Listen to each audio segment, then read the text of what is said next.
among the highlights of our school journey this year. It truly shows the hard work and dedication of our students and teachers. LKG rhyme. Our tiny tots from LKG are ready to perform the rhyme Inge Bar Bharati.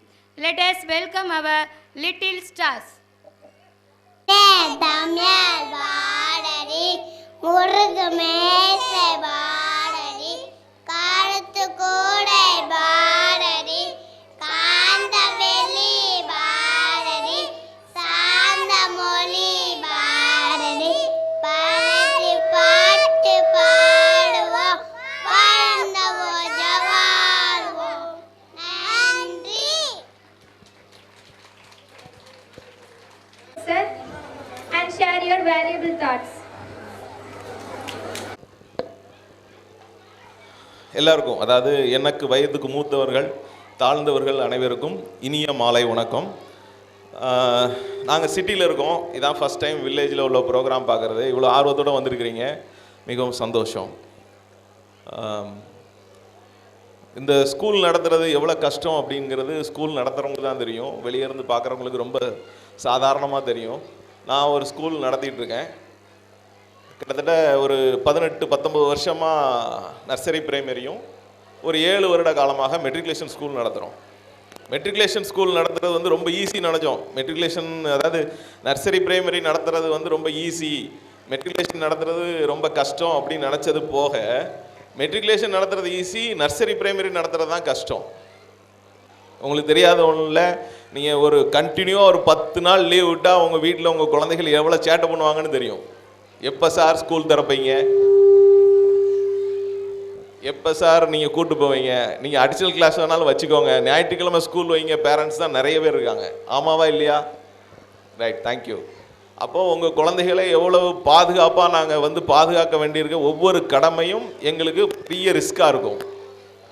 அவங்களுடைய national issue ஆகட்டும், அவங்களோட studies ஆகட்டும், அவங்களோட குறும்பாகட்டும், எல்லா விஷயத்தையுமே நம்ம வந்து undertaking பண்ணி அவங்களுக்கு பாதுகாப்பு கொடுத்து, கல்வி கொடுத்து, விளையாட்டு கொடுத்து, சொசைட்டியில் எப்படி வளரணும் அப்படிங்கிற தாட்டை கொடுத்து இன்றைக்கி வளர வைக்கிறது ரொம்ப கஷ்டம். இன்றைக்கி வந்து உங்களுக்கு சொசைட்டியில் எவ்வளோ மோசமான காலகட்டங்கள் இருக்குது, எவ்வளவு விஷயங்களை தாண்டி வரணும் அப்படிங்கிறது வந்து இன்றைக்கி குழந்தைகள் ரொம்ப சவாலாக இருக்குது. நம்ம படித்த 10th படித்த சிலபஸ் எல்லாம் இப்போ 5th ஸ்டாண்டர்டில் வச்சுருக்காங்க. நீங்கள் பேரண்ட்ஸ் நீங்கள் படித்து பார்த்தீங்கன்னா தெரியும். அப்போ அவங்களுக்கு எவ்வளோ டிப்ரெஷன் ஆகும், எவ்வளோ படிக்க வேண்டிய இருக்கும் அப்படிங்கிறது ஒன்று இருக்குது. தயவுசெய்து பேரண்ட்ஸ் ஒரே ஒரு விஷயத்தை மட்டும் மனசில் வச்சுக்கோங்க. பிள்ளைகள் படிப்பை மட்டும் நம்பி வந்து சக்ஸஸ் ஆகும் அப்படின்னா அது கேள்விக்குறி தான். அதனால் கல்வி முக்கியம்தான், அடிஷ்னல் கரிக்குலம் ஆக்டிவிட்டீஸும் ரொம்ப முக்கியம். ஸ்போர்ட்ஸ், டான்ஸ், மியூசிக்கல்ஸ், ஏதாவது ஒரு ரூபத்தில் ஏதாவது ஒரு ஆக்டிவிட்டீஸ் வந்து வளர்க்கறதுக்கு நீங்கள் ட்ரை பண்ணுங்கள். குழந்தைகளுக்கு சொல்லிக் கொடுங்க. நீங்கள் உங்கள் அப்பா அம்மாவை படித்ததை காட்டிலும், பேரண்ட்ஸுக்கு சொல்கிறேன், உங்கள் அப்பா அம்மாவை காட்டிலும் நீங்கள் படிச்சிருக்கீங்க. நீங்கள் படிச்சிருக்கிறத விட உங்கள் குழந்தைகள் நல்லா படிக்கணும் அப்படிங்கிற மனத்தை மட்டும் அவங்கள்ட்ட கொடுத்துக்கிட்டே இருங்க. ஒரு சின்ன கதை. 2010 ஏன்னா 2010 நான் வந்து ஒரு ஐடி பார்க்கில் 35 கோடி ரூபாய்க்கு கான்ட்ராக்ட் எடுத்து பண்ணிகிட்ருக்கேன். 2010 11 கான்ட்ராக்ட் முடியுது, 12 வெளியே வரேன். லாட் ஆஃப் பிஸ்னஸ் நான் பண்ணுறேன். அதில் ஒரு பிஸ்னஸ் பண்ணும்போது கிட்டத்தட்ட நான் அதில் சம்பாத்தியம் பண்ண அவ்வளோ ரூபாயும் அதில் போயிடுச்சு, திருப்பி 0. 2012 100 எங்கள் அப்பா கொடுத்தாரு. 100 ஆரம்பித்தேன். 100 ஆரம்பித்து ஓடினேன். அது என்னோடய படிப்பு இருந்ததுனால நான் மேலே வந்துட்டேன். ஆனால் படிப்பு இல்லாதவங்க தான் கஷ்டப்படுறாங்க. ஸோ அதை பிள்ளைங்களுக்கு ஒரு எடுத்துக்காட்டாக சொல்லணும் அப்படிங்கிறதுக்காக சொல்கிறேன், ரொம்ப ப்ரீஃபாக சொல்லலை. ஸோ அதனால் படிப்பு இருந்தால் நம்ம வாழ்க்கையில் என்றைக்கு வேணாலும் சக்ஸஸ் ஆகிடலாம். நம்மளுக்கு பணம் வந்து தேவையே இல்லை, ஆனால் நம்ம நாலேஜை யாராலையும் திருட முடியாது. இன்றைக்கி வந்து ஒரு 5-6 பிஸ்னஸ் பண்ணுறேன் நான். எல்லோரும் கேட்பாங்க, உனக்கு டைம் எங்கே இருக்குது, நீ எப்படி பிஸ்னஸ் பண்ணுற? அப்படி கிடையாது. ஒவ்வொரு விஷயமும் கிளவராக, ஈஸியாக, டேக் இட் ஈஸியாக எடுத்துகிட்டு போனீங்கன்னா தெரியும். டிசம்பர் மாதத்தில் ஒரு 2 சம்பவம், எந்திரிக்கவே முடியாத அளவுக்கு ஒரு 2 பிரச்சனை. ரொம்ப கேஷுவலாக இருந்தேன். எல்லோரும் யோசிச்சாங்க, என்னடா ரூபிநாத்துக்கு ஒரு கவலையே இல்லை, அவன் பாட்டில் ஜாலியாக சுற்றிட்டு இருக்கான் அப்படின்னு. நீங்கள் கவலைப்படுறதுனால எந்த விஷயமும் மாற போகிறதில்ல, அழுதாக மாற போகிறதில்ல. பட் அந்த சிந்தனையை தூக்கி போட்டுட்டு அடுத்து என்ன செய்யணும்னு மட்டும் நினைங்க.